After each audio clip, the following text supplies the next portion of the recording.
विश्वयुद्ध आशंका लोकंकु चेताइले नाटो देश।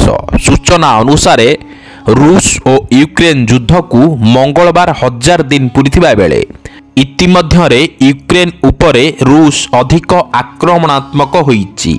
यूक्रेन उपरे परमाणु आक्रमण पाई प्रस्तुत करुचंती रूस राष्ट्रपति व्लादिमीर पुटिन। परमाणु अस्त्रर व्यवहार लगी थिबा एक नियम को बदलैवा पाई पुटिन अनुमति देइचंती।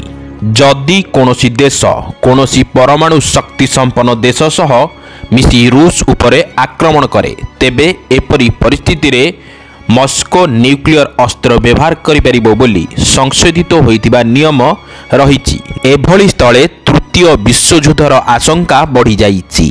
एहापरे नाटोरे थिबा यूरोपीय देशगुड़िक मध्यरे छनका पशिछि।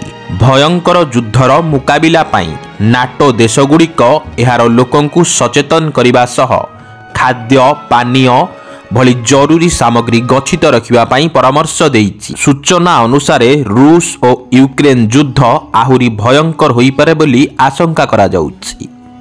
रूस और यूक्रेन युद्ध सारा विश्व को व्यापीबा आशंका रे निज लोकमानंकु आगुआ सतर्क कराउचंती यूरोपीय देश। नागरिक माने आगको बड़ धरणर युद्धर सामना करिबा पई जाउथिबारु एथिपाई जरूरी सामग्री गच्छित करी रखिबा पई कुहा जाइछि। स्वीडेन पैम्पलेट माध्यम रे घरे घरे सचेतनता करा जाउछि। युद्ध हेले सेमाने किपरि सुरक्षित स्थान रे आश्रय नेबे ताहा एथिरे कुहा जाइछि।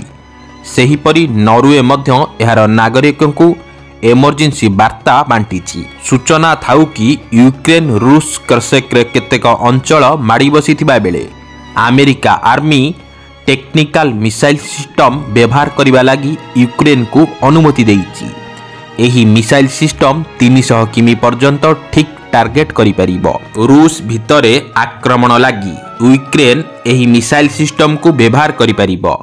एहा पूर्वरु मध्य अमेरिका एवं ब्रिटेन दूर लक्ष्यगामी मिसाइल व्यवहार निमंते यूक्रेन को अनुमति देबा लागि विचार करुथिले। एहा उपरे पुटिन चेतावनी देइथिले जे जदि यूक्रेन को एमेरी अनुमति दिया जाए तेबे नाटो युद्ध को ओह्लाउथिबा रूस विवेचना करिबो। तेणु रूस एहार जवाब देबा पई मध्य बाध्य हेबो।